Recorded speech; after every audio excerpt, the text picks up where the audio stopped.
I am with Mike from Riverboat Gamblers again. So we're still at Warped Tour, still in West Palm Beach, and so I guess what has been one of the memorable moments for you guys on this year's tour? Oh, memorable moments. I think there's a lot, but right now it's just after just walking here, like just the heat. It's just that I think I've lost a lot of brain function due to the heat and the intense heat and hotness.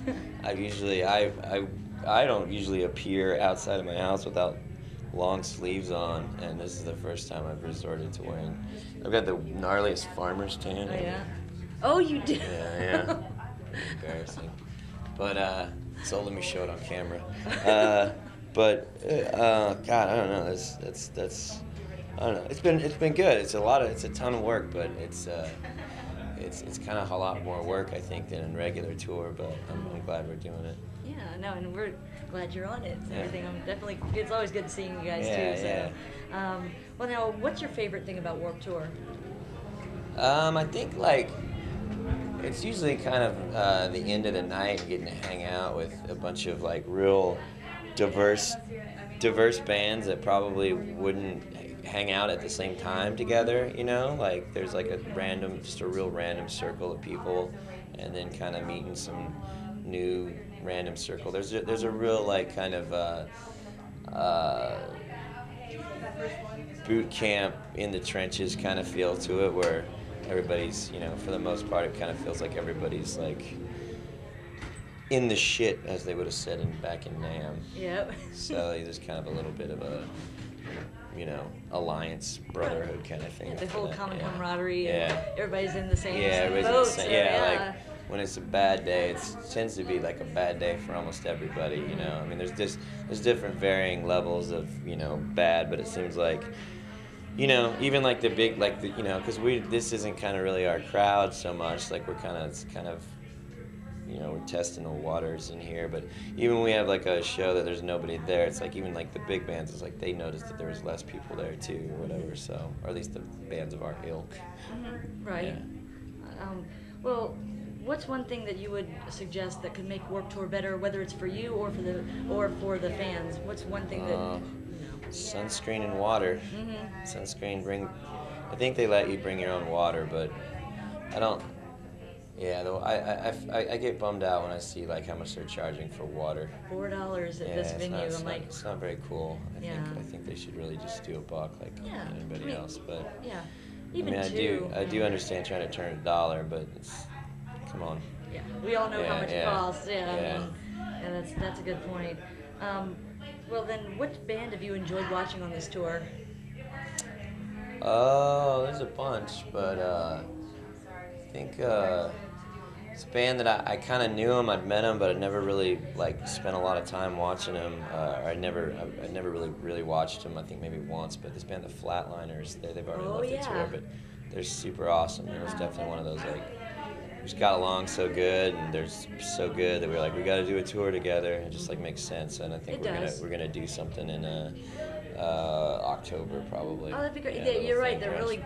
Yeah. It would make sense, and they're nice guys too. Yeah, so super it should cool. work out really well. Yeah. Nice. Yeah. Oh, that's awesome. That's really cool. Yeah, and then if you could add one band of your choice, and Kevin would say, no problem, just whoever you want, Mike. Who would you add? Jeez. Do they have to be together? Or can I reform them for You this can tour? reform them, sure. Why not? Let's put Rocket from the Crypt on this tour. Yeah. Get them back together.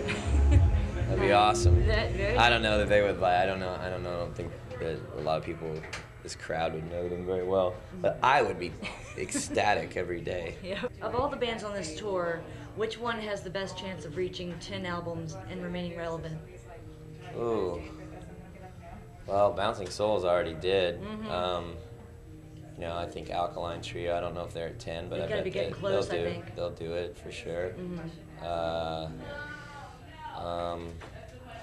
I don't know. There's definitely a bunch I would say aren't gonna probably do that, but that's okay.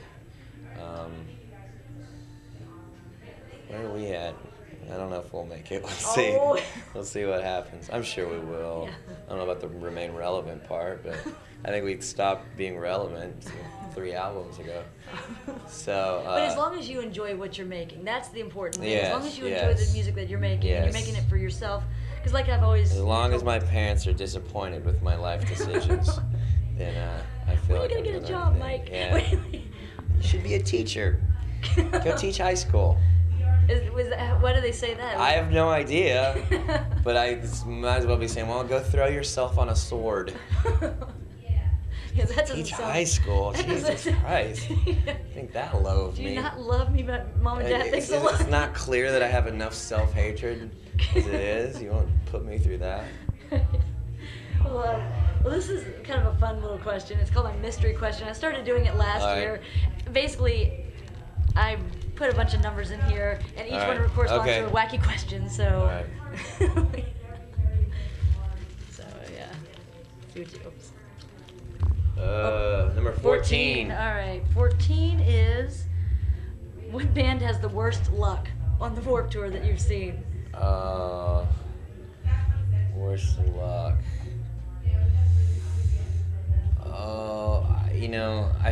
I don't know if it's a luck thing, but there's this band that's really good called The Sparring, and they're in a van, and they just lost their drummer, and they're also the barbecue band, and it's just like those guys are just. I mean, I don't know if it's bad luck, but I just want to.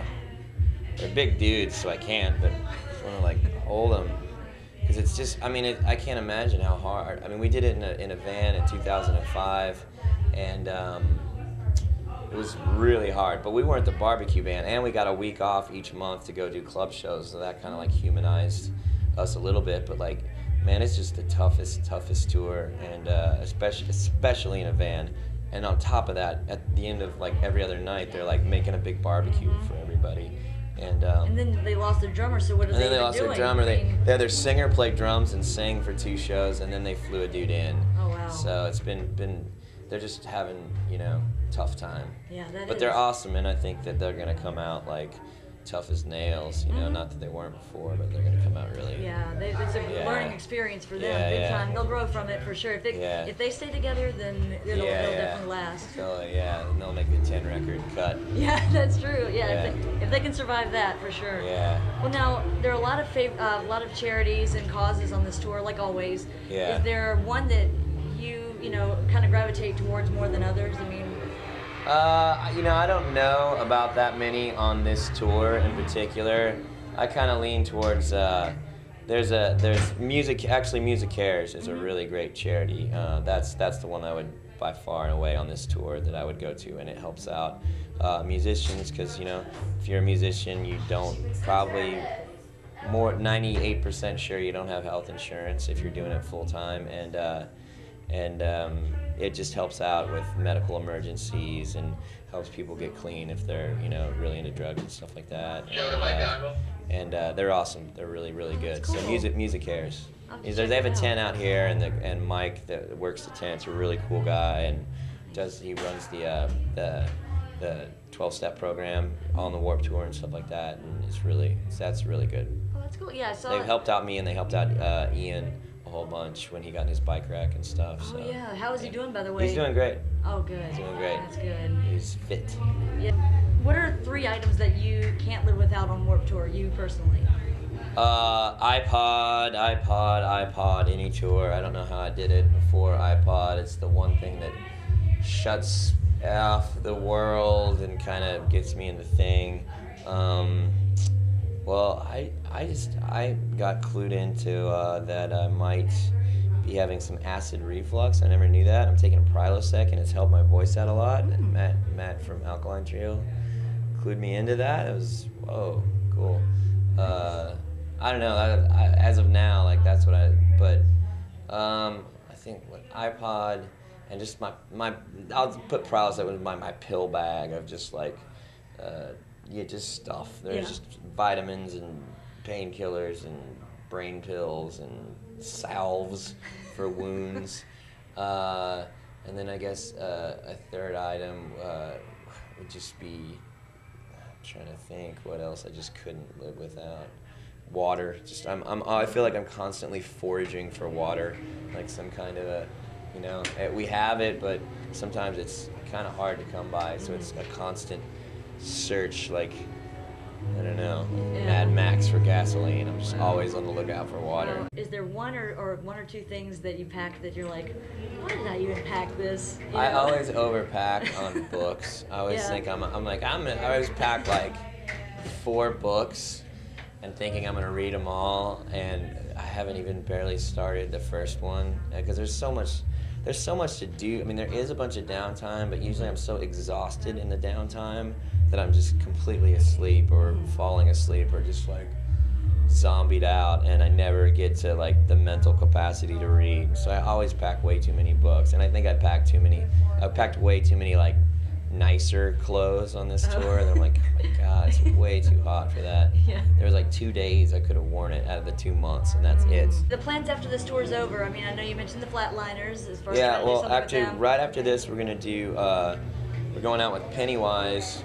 Nice. in Canada for a couple weeks, and then we get home and we're for a few days, and then we're gonna go out. Hopefully, do those Flatliners things. We're playing Riot Fest in Chicago. So we did it last year, and it was super fun. So I'm really looking forward to that. We're gonna do that, and hopefully some shows around with the Flatliners. And then we come home, and then we're gonna do a month in Europe with Sum 41. That'll be great. So, yeah, That'll and then, be really good. And then hopefully in between all that, we'll be writing new songs, and hopefully have something ready to start recording or at least demoing around, you know, the new year. Oh, that's it. Yeah, it's the goal anyway. Yeah. And then any message for your fans? Oh, please keep coming out. We're on Twitter at the Gamblers, and we're on it quite a bit. And it's not just usually more than just like, hey, we're playing at 5. We try to keep it lively, and we have a new. You can download the new single "Robots May Break Your Heart" for free. And there's a remix contest going on where you can win a bunch of stuff. A bunch of people done. It's all set up for you to remix on your own, and a bunch of people have done these really cool remixes, and Volcom's gonna give away a whole bunch of cool prizes and stuff. Nice. Yeah. Sounds like you guys are busy. You're staying busy for sure. Yeah, trying to. Yeah, Trying to. Well, I appreciate you taking the time as always. It's always good to see you and Thank everything. you very much.